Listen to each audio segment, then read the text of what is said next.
위 언론 보도 내용은 위 면담에 배석하였던 더불어민주당 김병기 의원이 진술인의 발언 내용을 공개하면서 언론 보도가 되기 시작했는데 실제 진술인이 위 면담에서 한 발언 그대로 가감없이 사실대로 보도가 된 것인가요? 라는 질문에 제가 한 말 그대로 보도된 것으로 알고 있습니다. 라고 답을 했죠. 예, 그렇겠죠. 지금 최근에 얘기하는 것처럼 자꾸 하나하나를 지적하신다고 하면 제3자에 전달되는 과정에서 다소 바뀐 부분이 있지만 제가 그 면담하는 과정에 그 양당 간사께서 계속 노트에 제가 얘기한 거를 그대로 받아 적으셨기 때문에 아마 그 받아 적인 내용을 가지고 발표하지 않으셨겠습니까? 아니 지금 조사를 받으실 때 이 기사를 제시하면서 대통령이 직접 지시 싹 다 잡아들여 정리하라라는 기사를 제시를 하고 이 기사 내용이 가감없이 사실대로 보도가 된 것이냐는 질문에 대해서 증인이 말한 대로 보도된 것으로 알고 있습니다라고 답을 하신 거잖아요. 그럼 증인이 이런 말을 했다는 말인 거잖아요. 그죠? 다시 한번 좀 설명을 해주시겠습니까? 지금 약간 방금 말씀하신 거는 그 김병기 의원이나 이성근 의원이 정보위원장 면담을 끝나고 나가서 기자들한테 브리핑을 한 것이 사실이라는 거라고 물어보셨는 것 같은데 지금 이 내용은 뭡니까? 지금 이 자료는 어떤 자료를 가지고 말씀하시는 겁니까? 이 자료는 네. 증인이 검찰에서 진술한 진술 조서고요. 지금 SBS라고 나와 있네요. 네, 그래서 네. 그 어쨌든 제목에 보면 네. 대통령 직접 지시 싹 다 잡아들여 정리하라라는 기사를 제시하면서 네. 검찰이 네. 이 기사가 가감없이 사실대로 보도된 것인가요? 라는 질문에 대해서 검찰에서 이 기사를 제시하면서 증인이- 저한테 물은 적은 없는 것 같습니다. 그럼 이 조서가 가짜라는 말씀이신 건가요? 허위로 작성된 건가요? 한번 그 조서 관련된 부분을 좀 다시 한번 지금 갑자기 이렇게 뭘 하나 띄워 놓으시고 갑자기 이렇게 물어보시면 저도 이해하는데 좀 시간이 걸리지 않겠습니까? 그러니까 좀 앞뒤를 설명해 주시면서 질문해 주셨으면 좋겠습니다. 제 질문이 어렵나요? 예, 저 아무래도 글자 그대로 읽었습니다. 아무래도 처음 글자 그대로 읽었습니다. 아무래도 처음 법정에 가감없이 와 있다 보니까 여러 가지 긴장된 부분도 있고 하나하나를 이해하는데 조금 좀 어려움이 있다는 부분을 좀 양지해 주셨으면 좋겠습니다. 증인이 지금 지금 변호인께서 물으시는 거는요. 이 보도 내용이 네. 대통령께서 직접 체포 지시를 했다고 보도가 됐는데 네. 그 보도된 경위가 증인께서 정보위원회에서 이렇게 직접 이런 식으로 발언을 했기 때문에 이대로 보도가 되는 게 맞냐 그런 취지로 아닙니다. 도리어 제가 보기엔 이런 식으로 인용한 거는 제가 보기엔 12월 6일 날 조선일보 기사가 그런 식으로 나왔기 때문에 대부분 그런 부분들 인용했던 것으로 보여지고요. 제가 실제로 제 워딩으로 얘기한 부분은 지난번 22일 날 나왔던 국조특위의 청문회에서 제가 얘기한 부분이 제가 직접적으로 얘기한 건 처음이고 대부분 다 간접 화법이기 때문에 그런 부분에 대해서는 조금 버그가 있다고 생각됩니다. 자, 이 조서의 질문에 보면 가감없이 사실대로 보도가 된 것인가요? 라는 질문에 제가 말한 대로 보도된 것으로 알고 있습니다. 라고 증인이 답을 했죠. 제가 지금 가감없이 사실대로 보도된 것인가라는 부분은 SBS와 관련된 기사보다는 당시 민주당의 김병기 그다음에 국민의힘의 이성건 양당 정보위 간사가 제 이야기를 듣고 발표한 언론 브리핑이 제 이야기를 듣고 한 부분이니까 신뢰성 있게 가감없이 전달된 것이다. 뭐 그렇게 생각이 됩니다. 네, 알겠습니다. 증인이 제시된 메모가 여인영이 불러준 명단이라고 하면서 검찰에 제출했죠. 그렇습니다. 위 메모는 증인이 작성한 게 아니고 아까 그 보좌관이 옮겨 작성했고, 적었다고 말씀드렸습니다. 네. 이거 작성 경위와 관련해서 아까 뭐 답변을 하셨지만 다시 한번 확인을 해보면 방금 올려놓은 거 잠깐만 다시 한번 올려주십시오. 아까 물어보셨던 거에 그럼 검거 요청과 위치 추적이 같은 거냐? 방금 보면 검거를 요청하는데 그 검거 요청의 하나가 위치 추적이었다라고 제가 메모를 해놓은 것이 적혀져 있는데 아마 그렇게 기억이 되는 것 같습니다. 네. 원장님 공간 마당에 주차된 차 옆에서 이 메모를 여사령관이 불러주는 명단을 적었는데 이 명단을 쭉 들으면서 이거 미친놈이다 라는 생각이 들어서 그 다음은 제대로 적지도 않았는데 아무튼 명단을 다 듣긴 들었다라고 진술했죠. 네.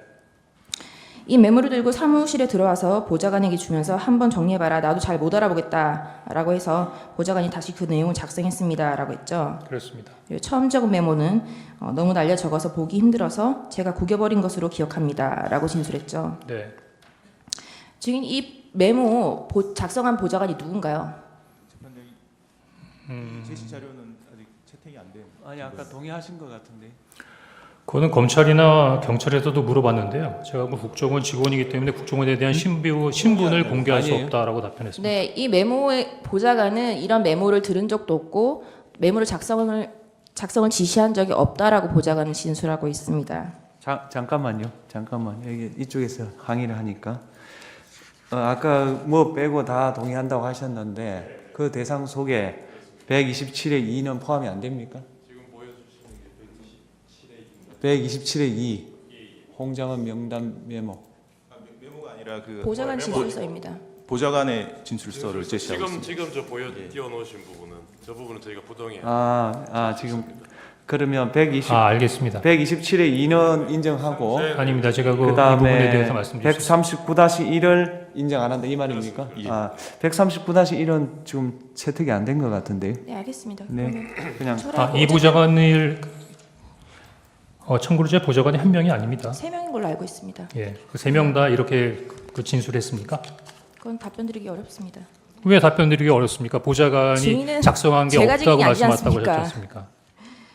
그러면 네. 제가 보기엔 그 중에 한 사람이 하긴 했네요. 그렇죠? 자, 증인은 명단을 듣다가 미친놈이구나 하고 메모를 하지 않았다라고 했는데 굳이 다시 보좌관에게 이 메모를 정리해서 작성하라고 하는 이유가 뭔가요?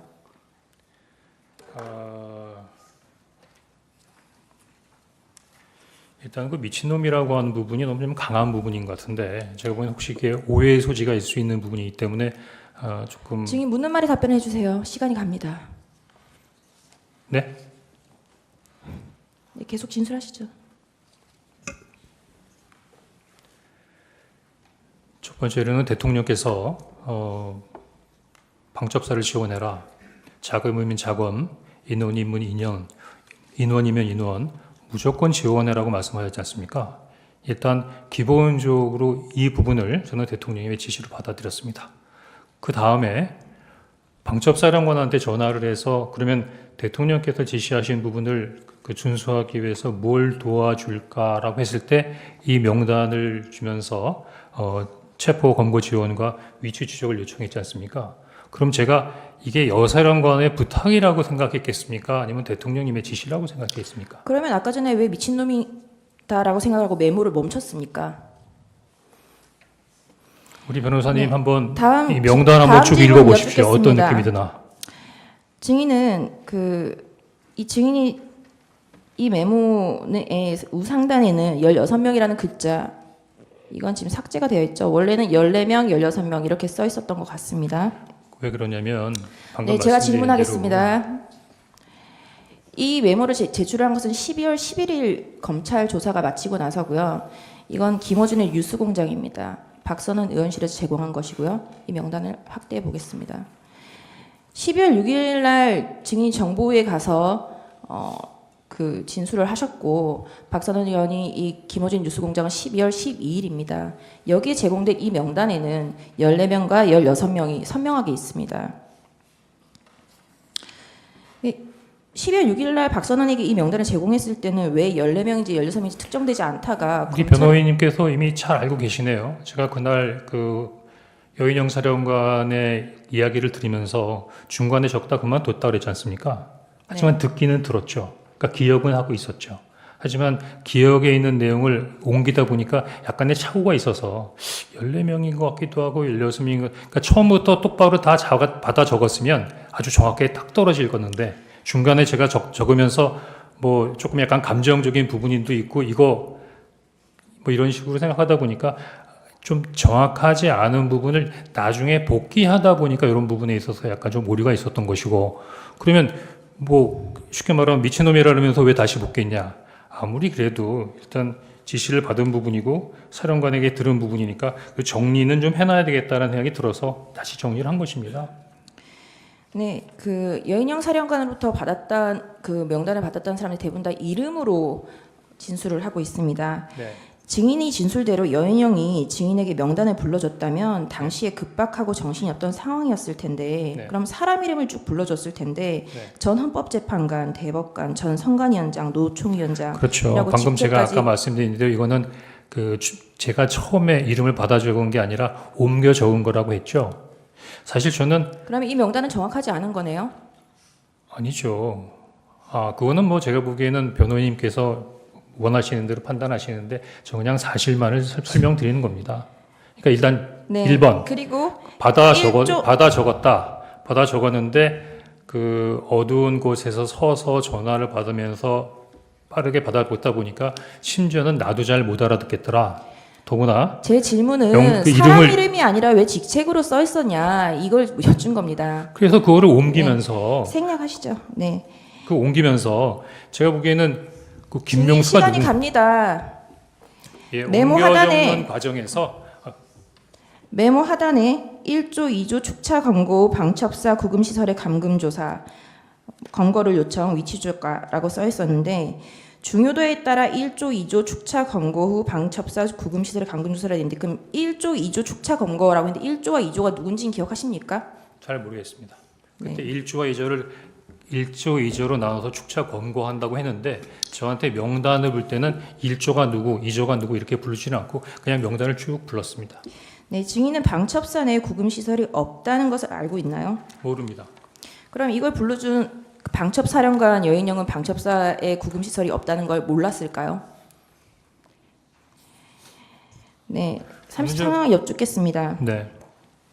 증인은 검찰에서 그 계엄 당일 22시 53분경 대통령과의 통화에 대해서 조태영 국정원장에게 보고를 하면서 네. 제가 대통령님께로부터 전화를 받았습니다. 대통령님께서 원장님이 미국 출장을 가셨는지 아셨나 봅니다. 대통령님께 방첩사를 지원하라고 합니다. 방첩사가 이재명 한동훈을 잡으러 다닙니다. 라고 보고드렸다라고 진술했죠. 그렇습니다. 조태영 국정원장은 계엄 선포를 위한 국무회의에 참석을 해서 불과 20분 전까지 대통령과 함께 있다가 국정원에 복귀한 사람입니다. 대통령이 22시 53분경에 국정원장이 미국 출장을 간 줄 알고 증인에게 지시를 했다는 건 이상하지 않나요? 이상하죠. 저도 이상하게 생각합니다. 왜냐하면 제가 이렇게 말씀드리는데도 네. 그 국정원 그 다음 조태영 원장님께서 국무회에 갔다 왔다는 말씀을 안 하셨고 대통령이 이미 뵙고 왔다는 말씀도 저한테 안 하셨습니다. 제가 언제 네. 어떻게 알게 됐냐면 조태영 원장님께서 말씀을 해주셔서 한 게 아니라 그 다음날 다음날 아침에- 언론에 나와서 알았습니다. 다음날 아침에 알았죠. 네. 자, 그러면 지금부터 잠시만 주목해 주시기 바랍니다. 제가 구독자분들을 위해서 선물 하나를 준비했는데요. 제가 항상 여러분들께 드리는 말씀이 있습니다. 뉴스만 평소에 잘 챙겨보셔도 돈이 되고 돈을 벌 수 있다라고 말씀을 드렸는데요. 여러분들은 여기 보시는 삼성전자 뉴스를 보고 어떤 생각이 드세요? 아니면 정치인들의 뉴스, 날씨 뉴스를 보고는 어떤 생각이 드시나요? 그냥 뉴스만 보고 끝내는지 아니면 이 뉴스를 어떻게 이용할 수 있는지 이 부분을 고민하고 계시는지를 되물어보고 싶습니다. 그 이유가 뭐냐 하면 제가 지난번에 여러분들께 뭐라고 말씀을 드렸었죠? 지금은 반도체 섹터를 눈여겨보셔야 한다고 말씀드렸습니다. 그리고 나서 이런 썸네일들 뉴스를 통해서 많이 보셨을 겁니다. 반도체 내용이 이슈가 됐을 때 부자들은 어떻게 생각한다? 반도체 관련주들은 뭐가 있는지, 어떤 종목이 가장 좋은지, 어디에 투자해야 돈이 몰리는지 자연스럽게 생각한다고 제가 말씀을 드렸죠. 그 이유가 뭐냐 하면 부자들이 봤을 때는 이슈가 곧 돈으로 이어지고 그 이슈가 나에게 돈을 벌어준다는 경험적 확신이 있기 때문에 부자들은 항상 이런 사회적 이슈를 관심 있게 챙겨본다고 제가 말씀을 드렸습니다. 이번에도 마찬가지인데요. 제가 지난번에 시청자분들과 함께하는 주식으로 수익 내기 이벤트를 진행했었죠. 당연히 100% 무료로 진행을 했었고요. 여기 보시면 아시겠지만 제가 지난번에도 구독이라고 보내주신 모든 시청자분들께 반도체 관련주 중에 가장 크게 급등할 딱 한 종목, 많은 종목도 아니라 한미반도체 한 종목을 여러분들께 추천드렸어요.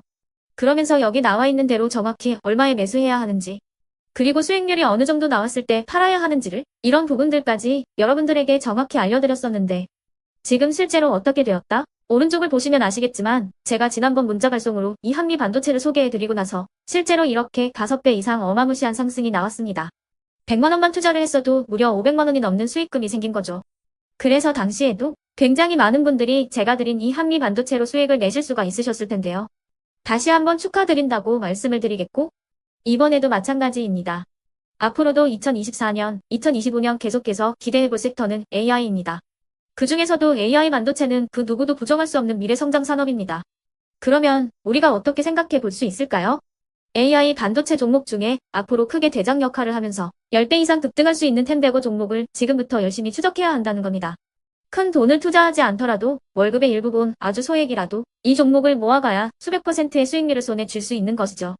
지금 여러분이 보고 계시는 이 유튜브 또한 AI 반도체와 아주 밀접한 연관이 있고 반도체야말로 대한민국의 핵심 산업으로 앞으로 더더욱 시장은 성장할 수밖에 없습니다. 그렇기 때문에 제가 이번에도 뭘 보내드리고 있냐면 지난번과 똑같이 구독이라는 문자를 보내주시면 제가 AI 반도체 관련주 중에 앞으로 대장주 역할을 하면서 주가가 가장 크게 급등할 한 종목을 여러분들께 문자 발송으로 종목명과 사고 파는 시점을 모두 알려드릴 건데요. 그 문자를 받고 여러분들이 주식으로 돈 버는 연습을 한번 해보셨으면 좋겠고요. 혹시라도 나는 주식을 하지 않는다 하시는 분들은 주변에 주식하시는 지인분들에게 말씀을 해주셔도 되고요.